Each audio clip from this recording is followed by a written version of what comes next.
Good morning, Spacebook. I have my hubby on here with me this morning.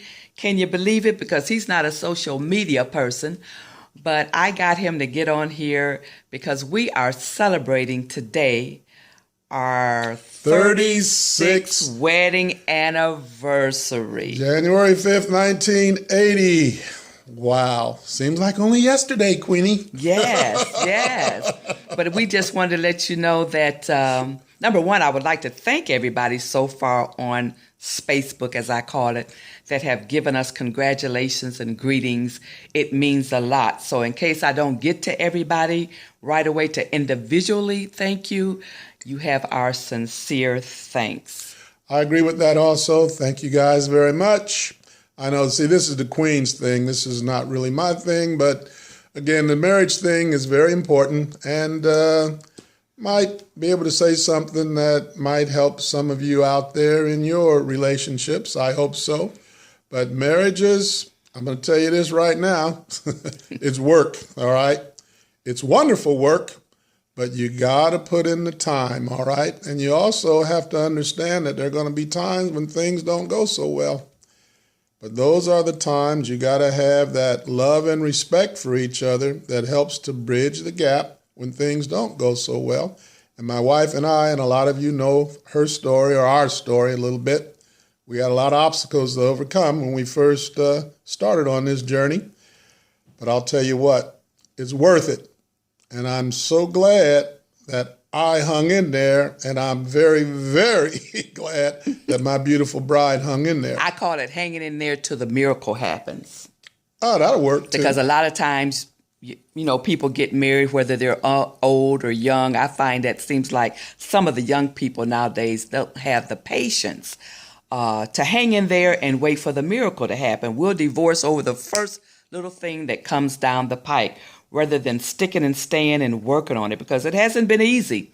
Don't think this 36 years have been easy, because I will tell anybody that want to listen, probably the first 17 years for me, it took me that long to really fall in love with this man, because we had a lot of baggage coming into this, and nobody told us how a marriage was supposed to go. I didn't have parents that had a loving relationship, and I don't think you did either. I'll agree with that. So we didn't have those examples set before us, so we had to come up with our own blueprint. And to do that, it wasn't easy. We had a blended family. That was challenging. I know a lot of people say, well, when you marry someone, if they have children, you know, you're marrying, they come with a package. Well, that all sounds good until you open that package. And when you open that package, baby, it ain't cut out to be what you thought it was going to be, at least not for me. But so we had a lot of things that we had to deal with in our marriage. It's why we couldn't really work on each other. That's a good point. And me and my personality basically was, well, hell, if you can't fix it, run away from it, okay? And that led me into compulsive gambling, all right? But I'll tell you the good part. The good part is, well, as a matter of fact, my beautiful bride found the help that I needed to stop the gambling, having placed a bet since October 7th of 1986. Oh, y'all give him an applause, y'all. Give him and me an applause. Yeah, right. But the most important thing is I didn't bet today. But here's the deal, getting back to a little bit what I was speaking of, all right? I was running away. I didn't know who I was, and any addiction, I believe, is an escape from reality. And my escape from reality was I couldn't handle the intimate relationships that a marriage entails, okay?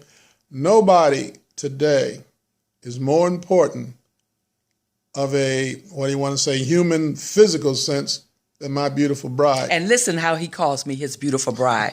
He still calls me that after how many years? 36 years today. It's almost like we just got married yesterday or today, because I'm still referred to as his beautiful bride. Isn't that saying something? Well, thank you. Anyway, let me see if I can do I love his stinking draws, by the way. another couple of minutes on this, and then we'll move on to some good stuff. Okay, all right? Because, again, when you have a problem And if you want to resolve that problem, you have to recognize that you do have a problem. I was in denial for a long time that I even had a problem, okay? But thank God, whatever it is your particular spiritual bent is, that's your business, all right? I can only tell you what works for me, all right? I had to find a higher power in my understanding. Not going to preach your sermon, so don't get excited, church folks, okay? I'm not a religious person, but I'm a very spiritual person. And I'm sure not a religious person. So anyway, that's out of the way. That's no But story. the deal is, right, that's for another day, okay? But the deal is you have to get help. And we as men, you got to put that pride and that ego aside and go get the help that you need to be a better person. Then, therefore, you can become a better husband, a better father, a better grandfather if you have grandchildren or whatever. But it's not going to always go smooth, and it's not going to always come out the way that you want it to come out. One thing that I had to learn was this. When things are going fine, hey, I can handle it. But what do you do when things start to go off the rails? When your train goes off the track, okay? What do?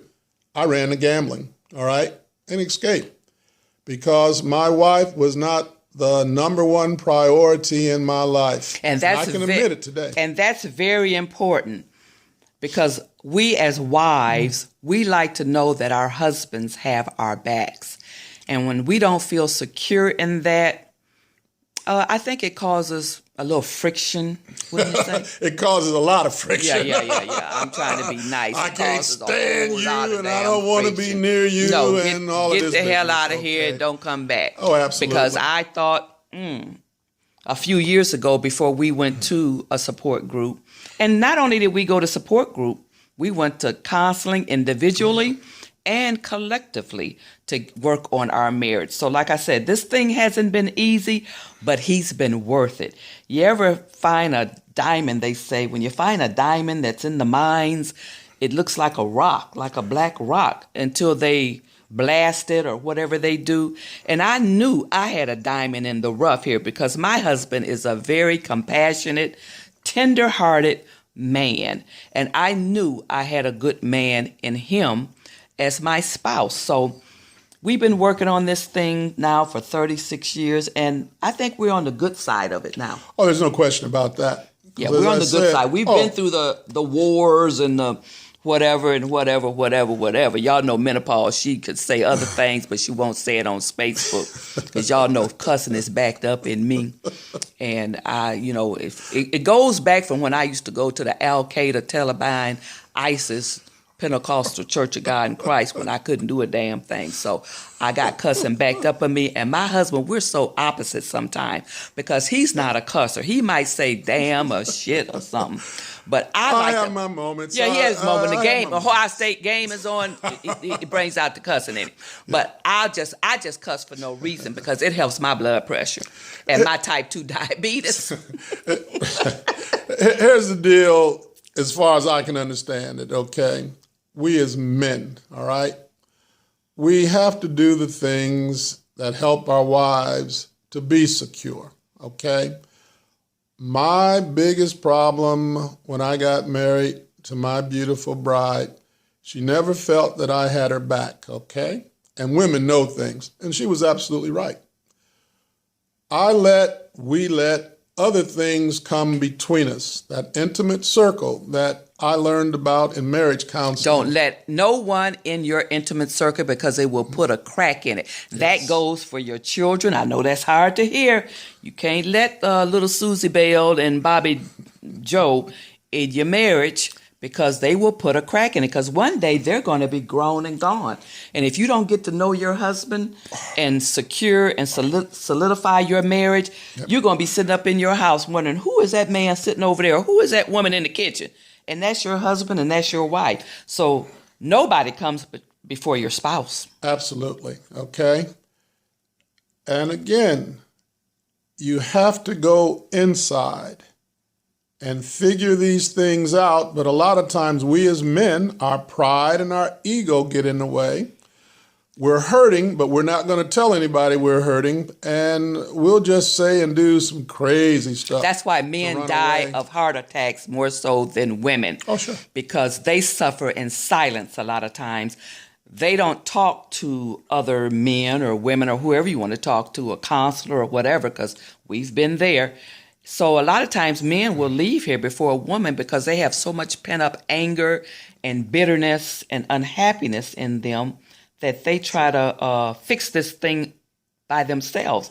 And you can't fix a problem by yourself sometimes. You can't do it. No, you can't. And one of the things that I've learned, especially about men, well, the reason that we don't express what's going on inside of us, because somewhere in our lives or in our experiences, we think that when we discuss our problems, we're being weak. Fellas, if that's the case with you, you're barking up the wrong tree. Because actually, you're being strong, but you don't know it. You're actually being strong. But anyway, we're not going to keep going on and on and on. We just want to say thank you guys for the love and the thank yous that we've gotten from others today and celebrating our marriage. We have a movie on tap for today. we're going to see Concussion. I don't know how many people have seen that out there in Facebook land, but I hope it's a good movie, because anything I hate to do is go to a movie and I'm like, why did I spend my $5.50? We go to first movie. That's, we senior citizens and things like that. Well, absolutely. But anyway, again, fellas, believe me, if you hang in there, you get the help that you need. You make your wife or your spouse, if you're the other way, or your significant other, you make them the number one priority in your life. Your marriage has a chance of being a very good marriage. And my husband always has the last word. What is it? The last word is, yes, dear. Hey, look, we love ourselves. I love this man's stinking drawers over here. And I love myself. And I love y'all to life. Peace. We're gone. Happy anniversary to us. Yes. Happy anniversary to us. Happy anniversary to us. She's the class. Hey. Okay. All right.